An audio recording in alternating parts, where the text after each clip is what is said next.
Doctor Lorenzetti, un placer verlo. Igualmente, gracias por la invitación. Y quiero hacer en usted, que está en la cúspide del Poder Judicial, un respeto a todos los magistrados y funcionarios que entienden que dar cuenta de sus actos en el 2025 es ir a los medios de comunicación. Aquella idea de que solo se habla por la sentencia quedó vetusta, ¿no? Totalmente, totalmente. Creo que nosotros tenemos que hablar, y sobre todo hay que hablar en momentos como este, ¿no? Donde hay una gran desilusión, por un lado, en las sociedades argentinas y en todo el mundo.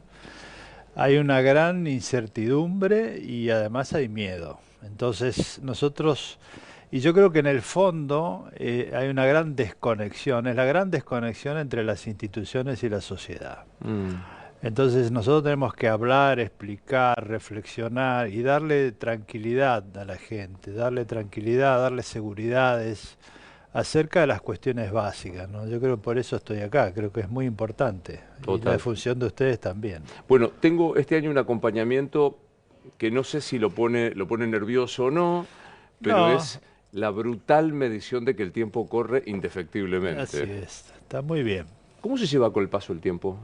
Bien, bien, no tengo ningún problema.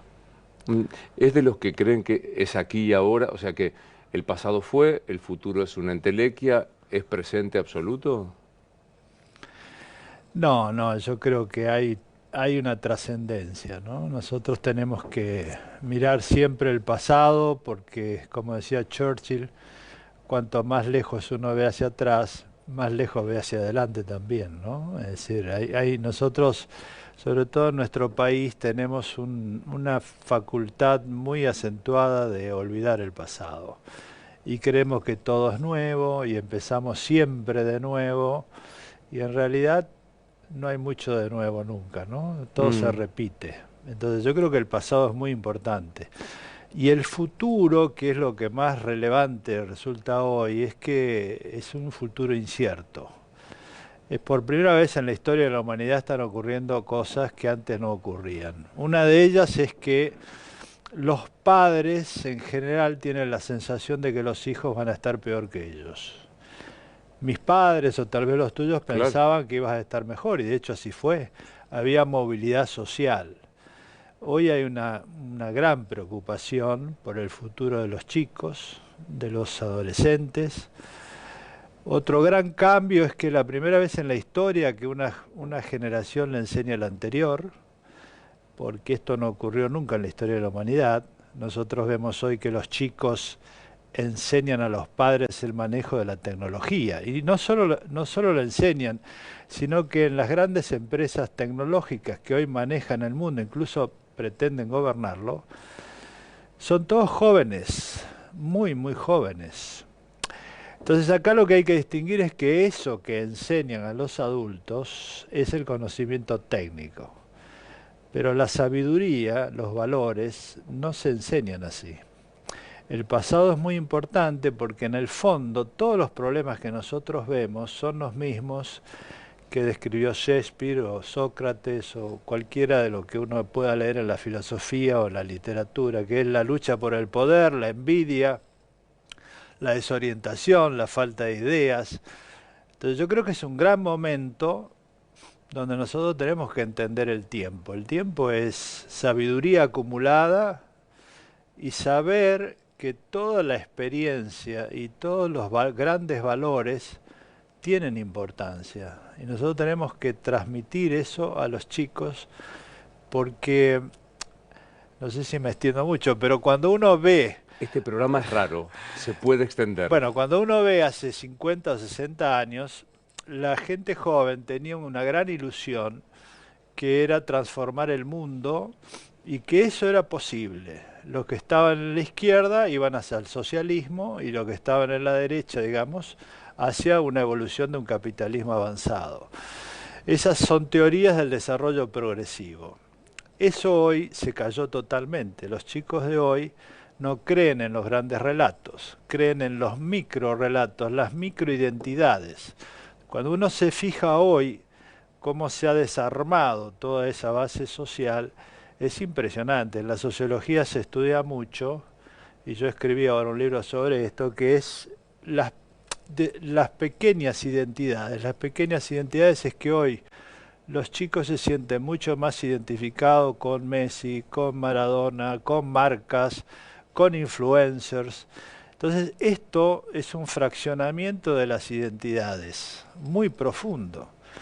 Y esto tiene una relevancia muy grande en muchos sentidos. Primero en la política, porque hoy los grandes partidos políticos de la modernidad, que se crearon sobre la base de clases sociales, la clase media, la clase trabajadora, ven que se le desarma Claro. esa base y entonces no concuerdan con las microidentidades y no le dan una respuesta.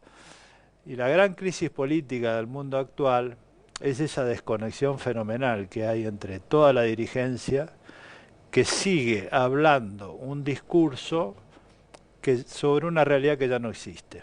Entonces, Es súper interesante, porque veía un anticipo de su libro, en donde usted habla de a qué liderazgo vamos, cuáles son, ¿no? Este tipo de liderazgo. Quiero detenerme profundamente sobre este tema, pero sacarme encima la coyuntura ante el ministro de la Corte Suprema de Justicia de la Nación que está acá.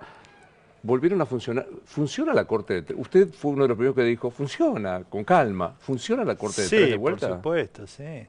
Yo tuve una experiencia ya cuando asumió el presidente Macri y estuvimos mucho tiempo así, funcionó, hasta que después se integraron los dos nuevos ministros. Y actualmente funciona, nosotros estamos haciendo, por supuesto requiere un esfuerzo de diálogo intenso, porque obviamente en todos los casos hay diferencias y esas diferencias son legítimas, pero hay que hacer un esfuerzo para consensuar, para confluir. De hecho lo estamos haciendo, estamos funcionando bien normalmente. Incluso con un número de sentencias. Sí, sí, razonable. Tenemos muchos casos relevantes que necesitan ser decididos y que son muy importantes. Estamos haciendo ahora un listado de todos los casos relevantes, imagínense que tenemos de todo, ¿no? Pero ahí es donde más difícil resulta. Ahora, hay una cuestión importante que me parece necesario explicar.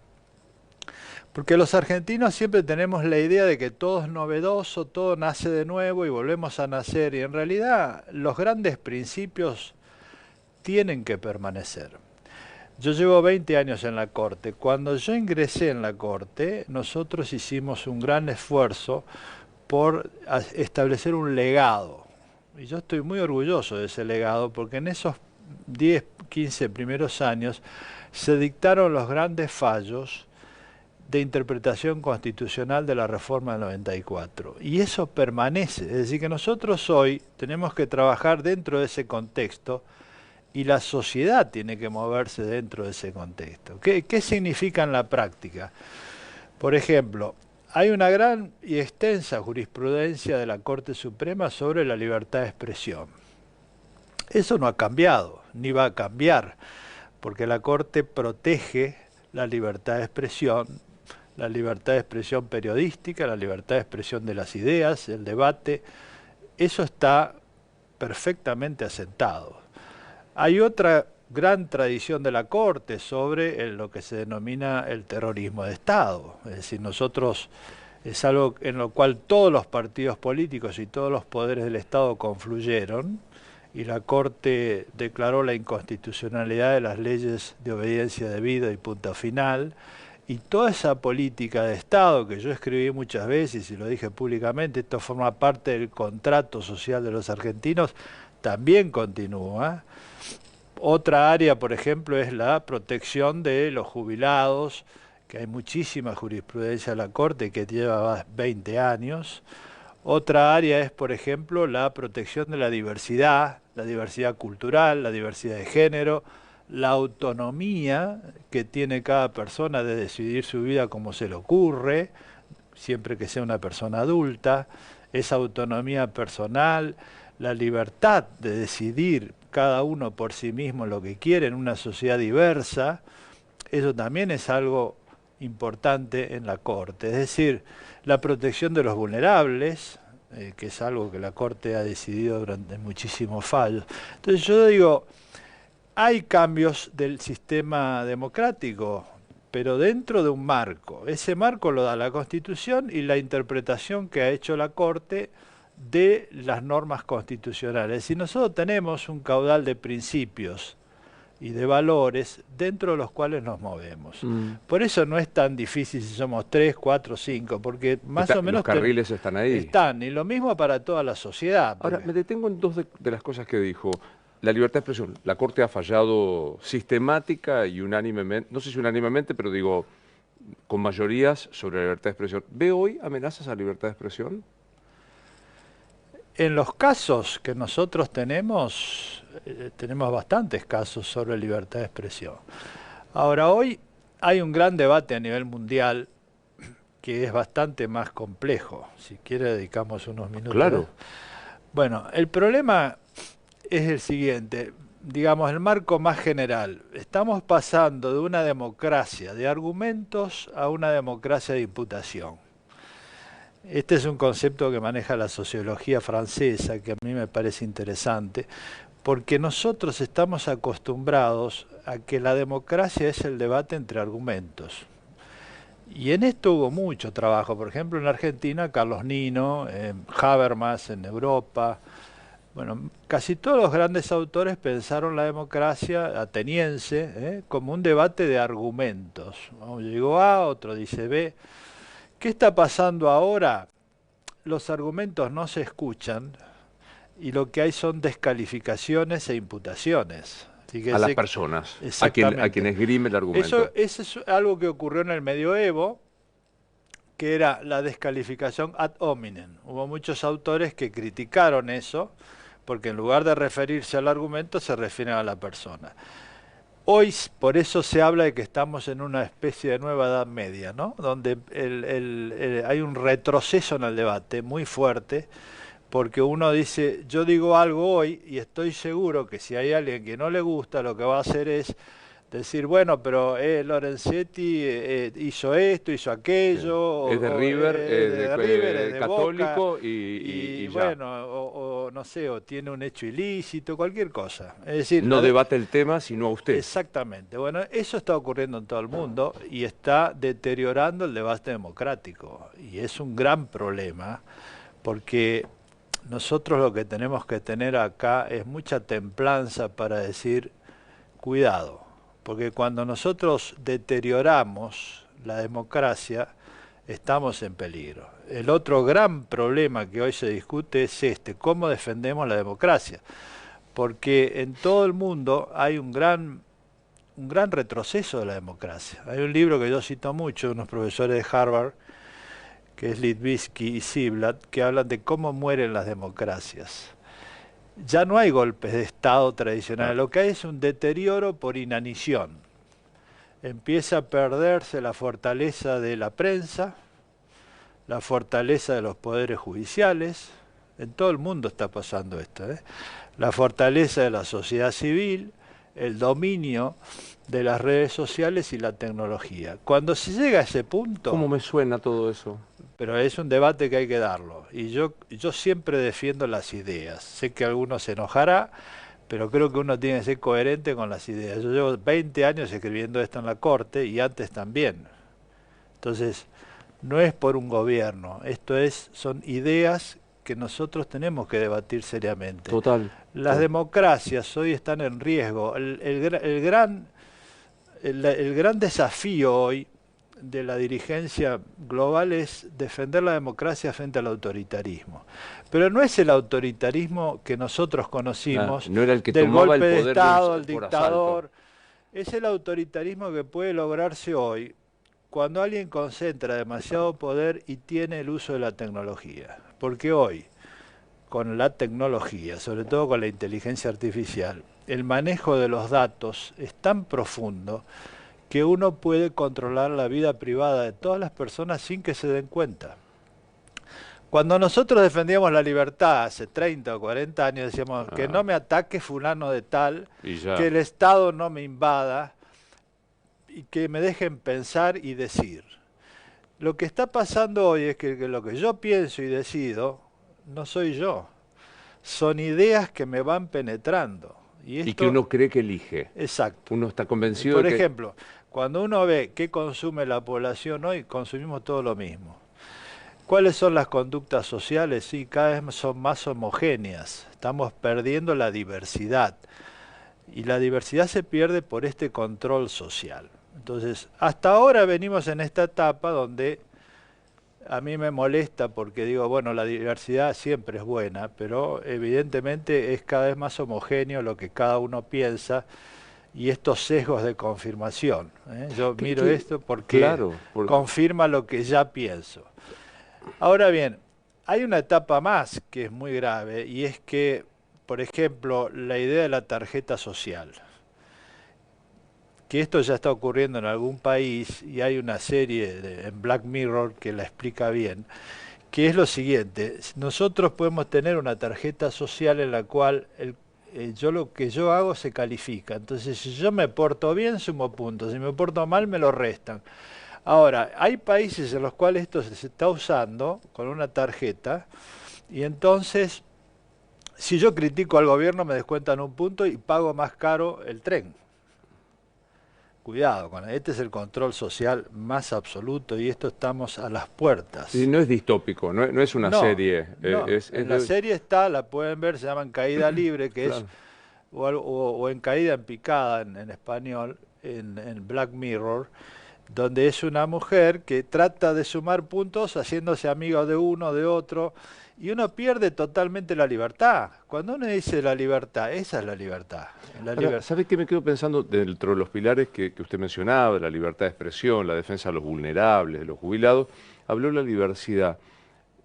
Asumo que que no se va a excusar de opinar de colegas de Gran Bretaña, pero acaba de fallarse en el Tribunal Supremo británico, digamos de esta manera, que los géneros son dos, varón y mujer según la genitalidad. ¿Eso es un modo de achicar la diversidad? Sí, por supuesto. Yo no creo que eso resista un análisis superior de los tribunales internacionales, porque la tradición es totalmente otra, ¿no? Nosotros en la Argentina nunca hemos sostenido eso. De hecho, es absolutamente discriminatorio. Así, El derecho a la autopercepción es un derecho... Por supuesto. Además, acá hay discusiones que son públicas, que está bien, porque se puede opinar, cada uno opina si hubo un exceso o no hubo un exceso, si alguna regulación está bien o está mal, pero la diversidad es parte de la estructura social y es parte de los derechos fundamentales. Entonces nosotros debemos respetar. Yo hice un voto con la doctora Argibay hace muchos años, en el cual dijimos que la esfera de la individualidad personal, y era sobre un tema vinculado al comportamiento personal, es un lugar donde cada uno decide como quiere y debe ser tutelado.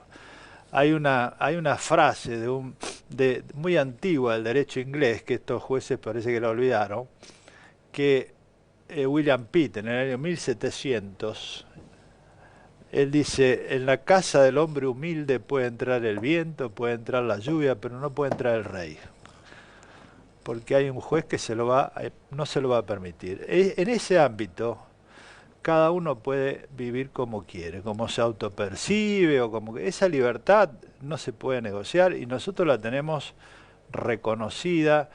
Y por eso yo creo que hay debates que no podemos dar todo el tiempo. Por eso empecé con esta historia. Claro, es decir, nosotros tenemos una constitución, tenemos una larga procedencia de fallos y de consensos sociales. Por eso yo dije muchas veces, esto forma parte del contrato social de los argentinos.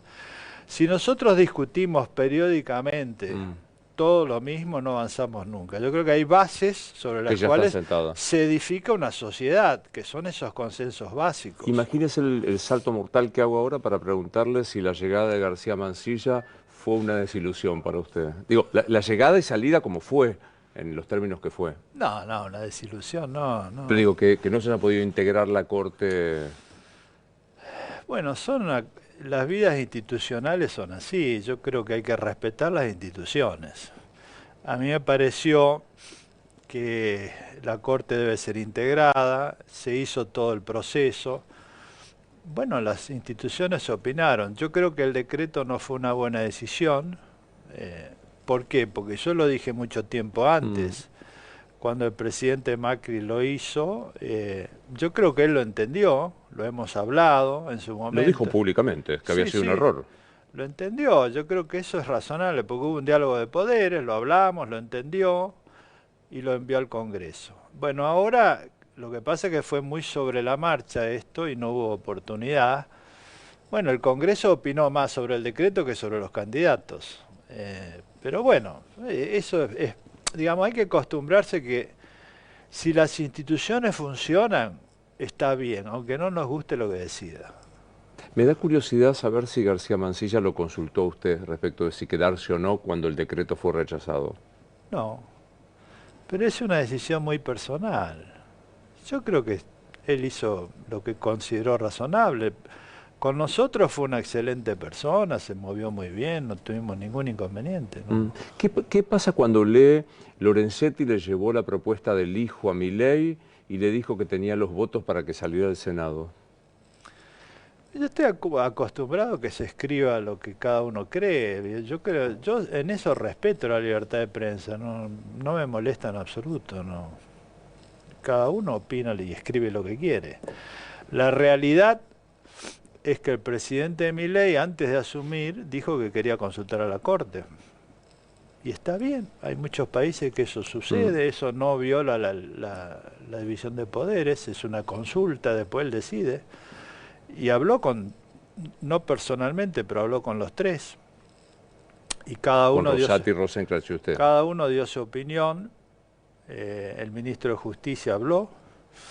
Bueno, yo creo que es una decisión del presidente. Uno puede sugerir o no sugerir, pero el presidente es el que decide y el Congreso, el Senado es el que tiene que votar. Me parece que el procedimiento fue el correcto, no hay nada raro ahí, ¿no? ¿Hubiera sido un buen juez, Ariel dijo? Yo creo que sí, pero bueno, creo que en un contexto difícil tuvo mala suerte, porque al principio tenía sin duda los votos. Pero bueno, estamos en un momento difícil en todo el mundo. Imagínense lo que está pasando en casi todos los países. Esta crisis que hay, que yo mencionaba, nosotros estamos viviendo un verdadero fin de ciclo. Para explicarme bien, ¿no? El fin de ciclo es el fin de ciclo de la gobernabilidad. Lo que está pasando hoy es que toda la estructura de gobernabilidad que hubo hasta ahora, de los últimos 200 años, está girando en el vacío. Por eso hay un discurso de la dirigencia global hoy que se dirige al vacío. La gente no lo escucha porque está viviendo otra realidad. Y esto es la gran desconexión. La gran desconexión. Fíjese que no hay nadie que gane hoy una elección con más del 30% en ningún país del mundo. Es decir, se gobierna con minorías. Y esto es lo contrario de la idea de que tenemos la democracia, que representa las mayorías. Entonces acá, ¿qué ocurre? Yo cito una frase de Foucault que me pareció interesante, que decía: Don Quijote le hablaba al mundo para imponer los textos de caballería que ya no existían más. Bueno, acá es como que se está haciendo un discurso sobre una realidad que ya no está más. Tal como conocemos la democracia representativa, no está más. Ahora, ¿qué es lo que hay? Que yo creo que es importante hablarle a la población, ¿no? Acá, ¿qué está cambiando? Primero está cambiando la tecnología, pero no es una tecnología, está cambiando el mundo tecnológico. Nosotros hoy tenemos inteligencia artificial, tenemos tecnologías de la vida que pueden alargar la vida. Hay una gran cantidad de cambios tecnológicos que están modificando no solo la gobernabilidad, sino el modo de pensar. Por ejemplo, hoy la inteligencia artificial influye sobre la psicología. Por ejemplo, hay un artículo en Atlantic, de la directora de Atlantic, que es una revista muy conocida en Estados Unidos, donde ella habla con su persona que va a tener 80 años o 50 años. O sea, uno puede hablar con la persona que va a ser dentro de unos años, o puede hablar con la persona que falleció. Eso empieza a generar una cantidad de problemas psicológicos muy interesantes y muy difíciles de manejar, porque cada uno se encierra en su propio mundo. Esta serie Adolescencia ha tenido un gran impacto porque los padres no saben lo que hacen los hijos. La tradicional protección era sacar al chico de la calle, que es peligrosa, ponerlo en el ámbito de su dormitorio y cuidado. Hoy ahí es peligroso porque, ¿qué dice la serie? Él se conectó a través de la computadora con un mundo mucho más peligroso, porque los chicos juegan, por ejemplo, se endeudan hoy, juegan la ludopatía, los chicos son menores y juegan, endeudan a los padres, se endeudan a sí mismos, se encuentran con toda una información terrible sobre violencia, sobre todo. Entonces, ocuparse de eso es lo que es necesario en la vida política actual. Y aparte hay algo muy, que usted decía al principio, ¿no? La convicción de que los padres sabían más que los hijos en esa serie, sin spoilear nada, es brutal, porque un hijo le advierte nada menos que a un investigador: estás mirando mal. Sí. O sea, es otra cosa lo que está pasando, ¿no? Así es. Bueno, esa es la gran desconexión, ¿eh? Tiene impacto psicológico, tiene impacto, por ejemplo, laboral. Se calcula que el desempleo que puede llegar a generar la inteligencia artificial puede llegar a ser muy alto. Y no solo, fíjate, la revolución industrial clásica desalojó mucho al trabajador de la fábrica. Este desempleo tecnológico va a afectar a los que son tecnólogos, a la clase media alta. Por ejemplo, puede escribir una demanda, la inteligencia artificial. Ya hay contrato, es impactante pedirle un contrato a la inteligencia artificial. Puede Y escribir es una buenísimo. sentencia, puede jugar al ajedrez, puede traducir, puede trabajar en la ciencia médica. O sea, todas las profesiones que uno puede estudiar 5, 6, 10 años pueden estar sin trabajo. Los programadores pueden estar sin trabajo. Es decir, es una inteligencia artificial que afecta a los que ya son inteligentes. Imagínense que este desempleo, si es alto, hay una comparación que todo el mundo hace con un libro que escribió hace unos años un historiador sobre por qué se llegó al nazismo, y una de las razones es la crisis esta, ¿no? Y dice, bueno, un desempleo alto produjo que la gente recurra al padre enojado, al que le da una solución. Un desempleo alto a nivel global puede ser catastrófico. Entonces, estos son los grandes temas de que tenemos que ocuparnos de cómo le solucionamos los problemas a la gente, hablando de los problemas concretos. El otro es el ambiental. Que usted ha escrito mucho. O sea, si cambió el ambiente, si cambió la tecnología, está cambiando la economía, el mundo está en un giro para allá y todo el resto de la gobernabilidad está para el otro lado. Esta es una enorme desconexión. Por eso nadie hoy gana una elección con el 50, el 60%. Claro. Dos temas coyunturales. El primero, ¿va a fallar la Corte, él o los recursos de Vialidad y Cristina? Sí, por supuesto. Pero digo, antes de la elección, por ejemplo. Deberíamos, porque no hay ninguna razón para demorarlo más. Por supuesto, esto es una decisión interna, ¿no? Cuéntele al que no sabe cómo se decide, qué caso tomo, cuándo resolvemos, los jueves hay acordada, pero ¿cómo se hace esto en la Corte? En la Corte, primero hay leyes, ¿no? Hay una reglamentación que establece que los casos que se tratan en el acuerdo se los decide el presidente de la Corte. Normalmente es así, se hace un listado, lo lleva al acuerdo. Si no los lleva, bueno, entonces nosotros podemos conversar y decir, bueno, necesitamos tratar este caso, este otro. En la Corte actualmente tenemos una enorme cantidad de casos y muchos y muy variados y muy relevantes. Entonces a veces es difícil decidir todos porque es una enorme cantidad. Es decir, el Poder Judicial está en una crisis fenomenal. Después podemos hablar de eso. Pero, a ver, en estos casos, los casos penales, nosotros tenemos casos penales, tenemos casos previsionales, tenemos casos tributarios, tenemos conflictos de provincia con la nación, tenemos casos que se refieren a la organización del mercado, casos laborales, todo. En los casos penales hay que entender una cuestión. Hay dos cámaras de casación. La Cámara de Casación Federal es la que unifica la jurisprudencia. Entonces la intervención de la Corte en materia penal es mínima, porque ya hay un tribunal previo que es el que se atiende a todas las cuestiones de hecho y prueba. Entonces la Corte solo interviene en casos muy extremos donde hay violaciones constitucionales.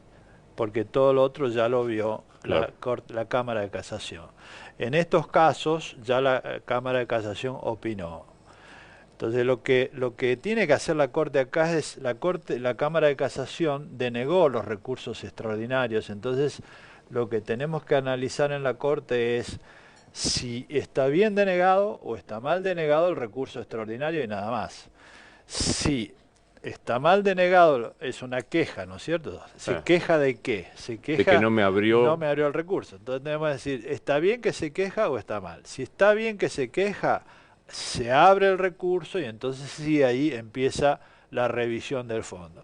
Si la queja dice no es procedente porque ya hubo una revisión Claro. muy importante, muy profunda y no hay grandes fallas en esa revisión, entonces ahí se termina. Queda firma Ese tema es el que tenemos que tratar y no el fondo, digamos. Claro, no sea inocencia. Entonces, claro, en eso no deberíamos demorar O sea que mucho. debería, hoy está en condiciones de fallarse la causa vialidad. No, porque hay una parte que, digamos, la causa de vialidad es una mega causa, como casi todas estas causas, donde hay muchas personas.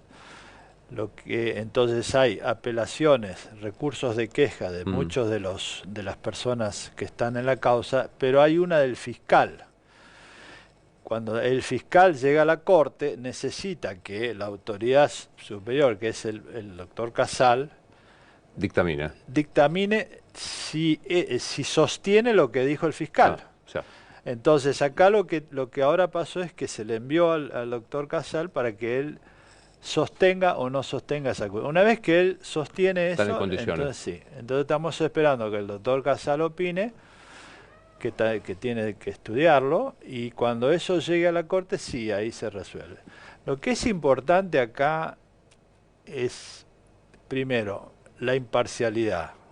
Acá no podemos nosotros politizar esto, ni decir que estábamos de un lado ni del otro. Acá lo que hay que hacer es mostrar claramente imparcialidad. Es decir, estudiar el caso es, ¿tiene razón? No tiene razón.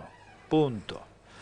Segundo, hay una escuela más vinculada a los jueces que vienen de la política, de decir, bueno, hay que las oportunidades políticas. Esto siempre estuvo en discusión.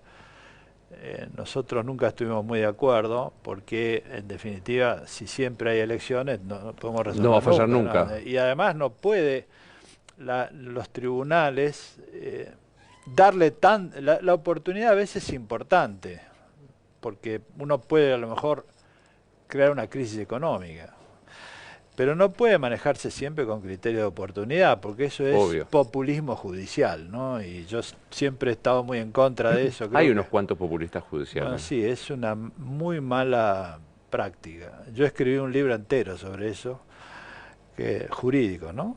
Que se llama La Sentencia, porque hay una crisis de los poderes judiciales también en el mundo, ¿eh? Porque la agenda de los jueces hoy, jueces y juezas, en todo el mundo es muy importante. Uno compara 50 años atrás, los jueces y juezas decían un homicidio, un contrato. Hoy deciden cosas muy importantes, que es, por ejemplo, el presupuesto de un Estado. Entonces ahí tienen roces con el sector político. Cuestiones del estilo de vida, lo que me preguntabas antes, si está bien o está mal, cuál es el género biológico o no, o es la diversidad, cuestiones de mucha trascendencia. Entonces, este es un problema. ¿Qué significa ser imparcial? Poner mi ideología, eso no es ser imparcial. Hay un antiguo libro que escribió Fuller, un gran autor de Estados Unidos, ponía un caso de los exploradores que se habían quedado encerrados en una caverna. Los exploradores de la caverna. Eso es primer año de la facultad. Sí, pero es que se olvidan. Fuller, ¿qué dice ahí? Bueno, un juez, bueno, para que no lo conoce, se morían de hambre, entonces mataron a uno y se alimentaron. Entonces un juez duro dice, bueno, homicidio. Otro juez más paternalista dice, no es homicidio, acá hay una excusación. Digo, hablo en términos claros que nos entendamos con... Sí, total. 50 años después, Harvard hizo un debate sobre esto y fue agregando distintas visiones, un juez feminista y así. Entonces, ¿qué pasa acá? Si la percepción es que los jueces y juezas fallan de acuerdo a sus ideas y no la ley, ¿cuál es la intención posterior? ¿Cuál es la consecuencia? Bueno, yo pongo jueces Nombro de mis jueces, ideas. claro. ¿Y qué es lo que está pasando? Fíjese que Estados Unidos cambió la corte. Yo me he pasado el año pasado dando charlas en varios de estos países en defensa de los poderes judiciales, porque es un debate grande. En México eliminaron todo el poder judicial y va a elecciones. Y si yo te mostrara lo que son las campañas electorales en México, donde hay narcotráfico que financia campañas de jueces, donde hay juezas que son y jueces que son gente que no tienen la menor idea del derecho, se postulan con campañas. Es una cosa que ha cambiado totalmente. En España pasa lo mismo, en Italia, en todos lados se discute este tema. Entonces yo digo, lo importante es que nosotros hagamos una fuerte autocrítica y mostremos los argumentos. Por eso De volvemos vuelta al principio. No más la persona Exacto. y la descalificación ad hominem, sino el Y cuando sale una sentencia hoy, ¿qué dicen? Y este juez es de este es amigo sector, de, es claro, amigo del otro, eso es, sí. ¿no? Entonces, por eso nosotros hace unos años, yo insistía mucho con las audiencias públicas, porque en las audiencias Claro, públicas se claro. debate, ¿no? Bueno, Nosotros se tuvimos vio en medio, la ley de medios fue una enorme audiencia que permitió escuchar a todos. un gran debate. Me quedo pensando, usted habla de la crisis del Poder Judicial. ¿Cuántos juzgados vacantes hay? Muchísimos, Porque muchísimos. uno habla de los dos ministros de la Corte, pero digo, en los tribunales inferiores hay cantidades. Bueno, hay que diferenciar acá, ¿no? Hay poder judicial, Mm, nosotros tenemos poder judicial en las provincias, poder judicial en la nación y poder judicial federal. En las provincias depende de cada provincia. Hay provincias donde hay muchas vacantes y otras no. A nivel de la justicia nacional y la justicia federal interviene el Consejo de la Magistratura, que todos lo conocen porque es lo que más está en los medios. El Consejo de la Magistratura es una institución muy difícil, más allá de las personas que lo integran, que son gente seria, casi todas las constituciones, las diversas composiciones que tuvo el Consejo son gente seria, pero el problema es la institución, no funciona. Es muy difícil hacerlo funcionar porque al final se ha politizado mucho más que antes, ¿no? Es un problema muy serio. Entonces, ¿qué ocurre? En los cargos que no son muy relevantes, bueno, más o menos avanza, pero en los cargos que tienen importancia no se avanza. Entonces hay cargos que hace años que están sin cubrir, no por la culpa de los consejeros, sino porque no hay acuerdos claro. políticos. Y la verdad es que este es un grave problema, porque el Poder Judicial Federal sobre todo está funcionando a medias, porque tiene muchísimas vacantes en los cargos más importantes, muchísimas vacantes. Y sobre todo cuando el Consejo logra un concurso, después se traba en el Congreso. Claro. Entonces acá se necesita un gran debate sobre la independencia del Poder Judicial. Sé que me va a decir que no puedo opinar porque va a prejuzgar, pero voy. ¿Qué opina de ficha limpia? Bueno, es una ley que se ha aplicado ya en Brasil, funcionó razonablemente bien, pero bueno, es una decisión del Congreso, ¿no? Sí. ¿Usted ve que puede conculcar algún derecho esencial de los derechos políticos? Bueno, ahí sí que no puedo opinar, depende de cómo se redacte. La ley en sí misma no, pero las leyes no, pueden afectar algunos derechos si hay algunas regulaciones específicas, ¿no? Claro. Y por eso hay que ser cuidadosos. Me quedé pensando en esto de redebatir lo que ya se ha debatido, ¿no? Esta cosa de... Pienso, ¿se imagina debatiendo la ley de interrupción voluntaria del embarazo judicialmente? No, no creo. No tenemos hoy planteos de ese tipo. No lo veo, pero bueno. Yo creo que en la Argentina hubo un gran debate y se saldó. Y bueno, no sé si es bueno volver a debatir todo eso, ¿no? Me parece que ya está, es lo mismo que una cantidad. Argentina, yo intervine mucho en las cuestiones de familia cuando se hizo el código. El Código Civil argentino es tal vez uno de los más liberales en el país del Papa, porque estaba Francisco.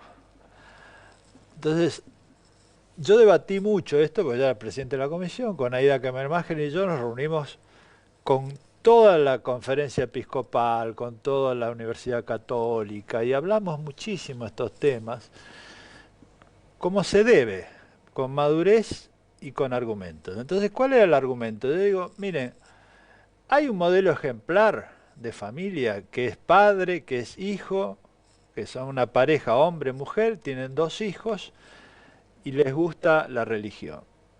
Bueno, si uno quiere eso, tiene que persuadir a las personas para que sigan ese modelo, eso es legítimo. Ahora, la ley lo que tiene que hacer no es imponer un modelo de ejemplaridad familiar, ni de conducta sexual, ni de ideas sexuales. Lo que tiene que hacer la ley es darle opciones a las personas adultas que tienen libertad y autonomía para decidir cómo quieren su vida. Por eso nosotros logramos un consenso y finalmente fue aprobado y fue lo que más rápido se aplicó del código. Este año cumplimos 10 años del código. Lo que más rápido se aplicó fue el régimen de familia. Sin duda. Y por eso hemos empezado a hablar, ayer yo di una charla con Aida Kemermacher, del derecho de las familias, porque hay distintos modelos familiares. Entonces Argentina es una sociedad diversa y tenemos que proteger eso. Es un gran valor, no es un demérito. De paso, pequeñísimo y humilde homenaje a Aida Kemermacher de Carlucci, probablemente una de las juristas que creo que la Corte se la perdió, no tiene usted nada que ver usted, tiene que verlos, pero que la Corte se perdió a una jurista de talla mundial, ¿no? Sí. Sí, nosotros hemos trabajado mucho y bueno, seguimos los dos. Pero creo que el tema de la diversidad es muy importante. Pero digo, ¿no siente usted que en el mundo seguro, pero en la Argentina, que hay un embate contra la ley de las identidades de género, contra la interrupción voluntaria? Hasta se ha puesto en... Bueno, tuvimos un secretario de culto que debatió el divorcio, ¿no? Casi medieval. Pero digo, ¿no siente que hay como un embate conservador como para atropellar eso que se había conseguido? Los debates siempre existen. Yo no estoy en contra de los debates. Yo creo que, me parece que en este momento en la Argentina hay un debate cultural muy importante. Y eso es bueno. A mí no me preocupan los debates. Y creo que eso es vitalidad. Ahora, si del debate de argumento pasamos a otra etapa, sí. Por eso yo aclaré muy claro, lo más claro que se pueda, es que una cosa son los debates y otra son las leyes y las tradiciones jurídicas, constitucionales. Y la imparcialidad no como la imposición de mi ideología, no, sino... Claro. Me parece que esto es central, ¿no? Sí, el juez en este libro que yo escribí sobre la sentencia, yo lo que digo es, tiene que haber un procedimiento, por eso pusimos en el Código Civil, en el artículo 3, la obligación de ser razonables cuando el juez dicta la sentencia. ¿Qué quiere decir esto? Exponer argumentos. Porque si yo creo que esto es de una manera, tengo que dar la oportunidad que la sociedad lo discuta. Y el juez no puede imponer sus convicciones. Nosotros tenemos que imponer la ley. Si la ley es inconstitucional, bueno, hay una contradicción con la constitucional, se declara, pero no puedo fallar de acuerdo a lo que a mí me parece. Defíname el vínculo institucional entre el Poder Ejecutivo y la Corte. Hoy, Milei, Lorenzetti, Rosencrantz, Rosati. El vínculo hoy no es conflictivo, no tenemos problemas de interferencia, ¿no? Lo que hay es problemas que son históricos. Primero, el problema de la autonomía presupuestaria del Poder Judicial, que hoy es un problema grave. Segundo, el problema de la integración del Poder Judicial, que es la Corte no está integrada, los tribunales de grado tampoco, faltan recursos, estamos pasando a un sistema acusatorio y todo el mundo se queja que no hay recursos. O sea, pero no es un problema, digamos, yo trato de de enfocar las cuestiones como política de Estado, ¿no? Porque si empezamos a hablar de que este presidente es bueno, aquel es malo, yo he hablado con todos los presidentes y creo que todos hacen un esfuerzo, pero lo que nos falta a los argentinos son instituciones que funcionen periódicamente más allá de las circunstancias electorales. Pero entre usted y yo, ¿con quién fue peor la relación? No, yo no diría, yo tuve problemas con todos. Bueno, es un buen, pero usted viene de propuesta de, viene Néstor. Sí. Sí, pero, a ver, problemas, yo creo que es importante que la Corte tenga problemas con los demás poderes, Es porque que para es, eso, cuando se diseña el claro. sistema de poderes, se diseñó para que haya desconfianza, controles, contrapesos. Entonces, uno me dice, tiene problemas, pero es que es justamente la razón de ser de la Corte. Si yo saco un fallo y ese fallo no le gusta, y bueno, se va a enojar, y es lógico que se enoje. Yo asumí en 2004, y a los 6 meses me habían declarado persona no grata, en un conflicto que tuvimos con Santa Cruz, pero no es, o sea, es importante que la Corte tenga independencia, y hoy la Corte ha pasado por 5 presidentes y mantiene la línea. Pero aparte digo, hay que agarrar los libros. Para eso Montesquieu, Carré de Malver, Ah. Alberdi, tan mal citado.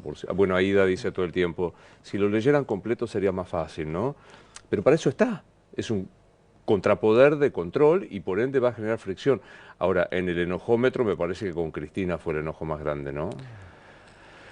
Tuvimos conflictos muy importantes, sobre todo la democratización de la justicia, pero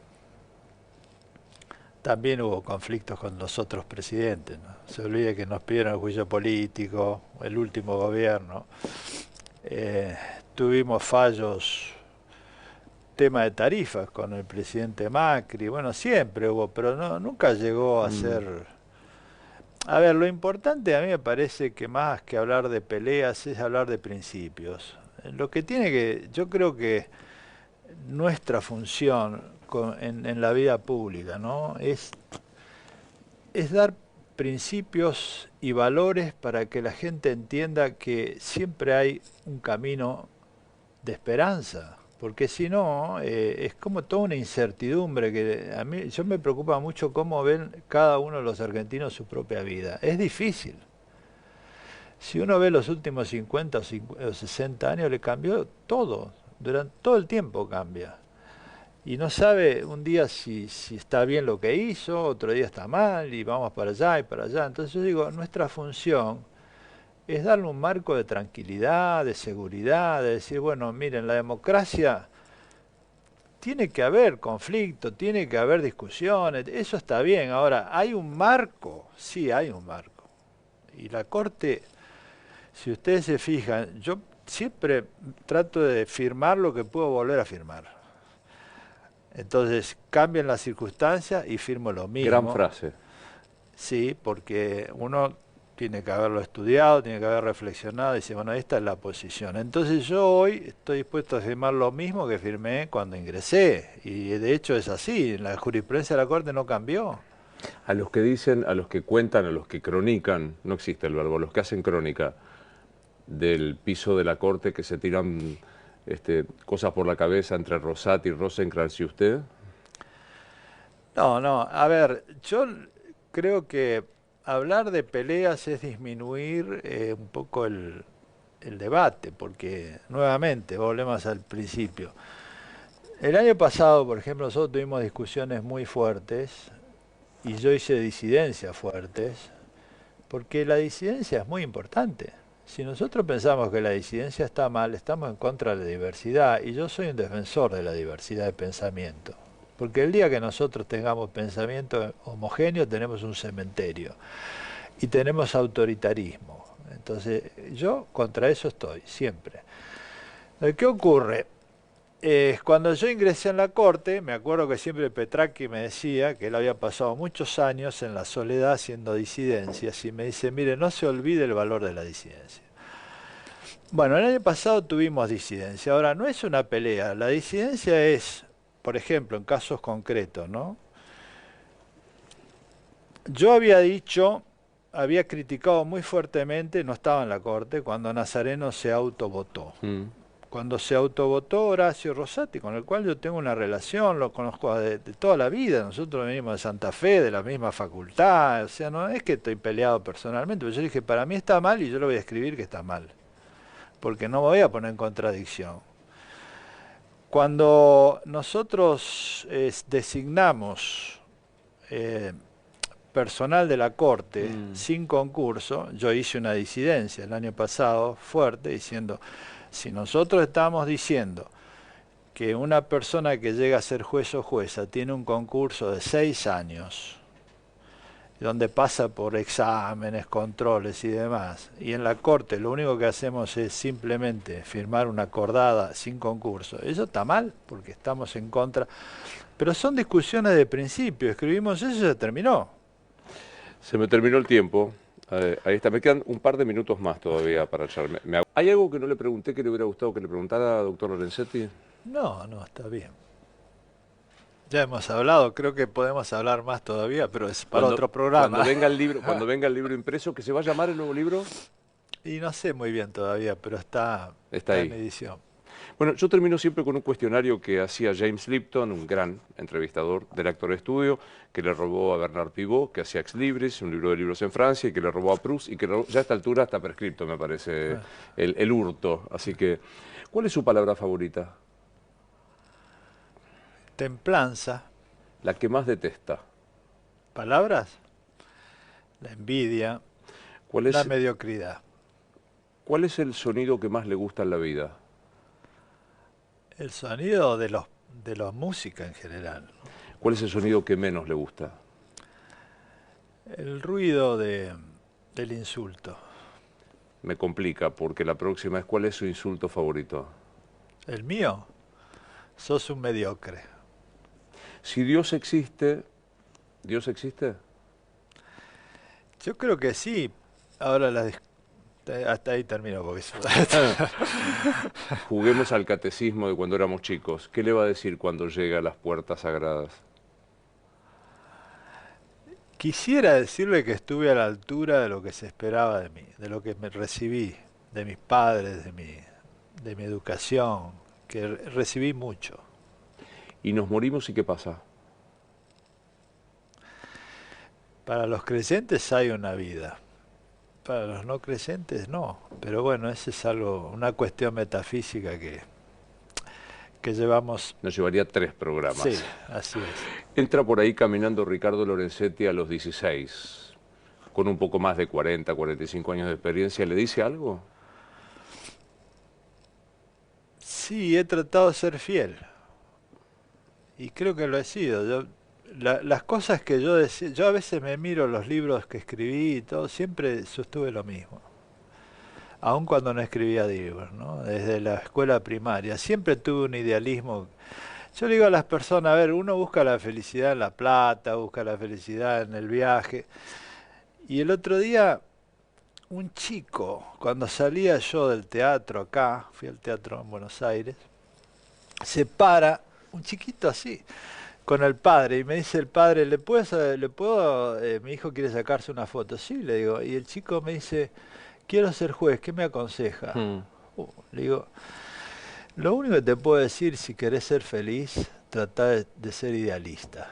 Lo único que a uno lo motiva en la vida y le da felicidad es tener ideales, querer transformar el mundo, y con eso uno vive, es una llama, ¿no?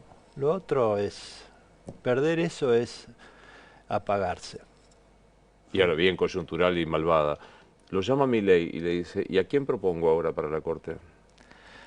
Yo creo que tiene que proponer a alguien del Poder Judicial que tenga formación judicial, porque la Corte está desequilibrada. Siempre hubo del sector político, que vino, ahora está Horacio, que viene del sector político, estaba Maqueda, del sector académico, que vine yo, está Carlos Rosenkrantz, y estaba Carmen Argibay y estaba Elena Hayton, que es otra práctica, a veces no se entiende, pero la práctica que viene del Poder Judicial es muy distinta. Entonces la Corte tiene que ser diversa, Claro. tiene que ser diversa. Entonces yo creo que tiene que ser alguien del Poder Judicial, obviamente creo que debería a esta altura ser mujer, ¿no? Pero bueno, es una decisión presidencial. Y, y hay muchos candidatos, no sé, ahora también es difícil consensos, ¿no? Es un cargo en el cual se necesitan los dos Bueno, tercios y es muy difícil. Yo creo que ahí también hay que entender que los presidentes tienen que hacer consideraciones de práctica política. total, Pasa por el Congreso, total. no pasa por el Senado. Bueno, Yo ya sé que superó la edad, pero Aida sería una buena sí, candidata. yo siempre la propuse. De Gracias. hecho, le hice la Laudato Claro. en la Universidad de Buenos Aires. Ahí Cuando, estuve. claro, y yo dije que ya debería haber sido. Le la proponemos y ya está. Gracias, doctor. De verdad, muchísimas gracias. Valoro Gracias. mucho que haya venido. Gracias.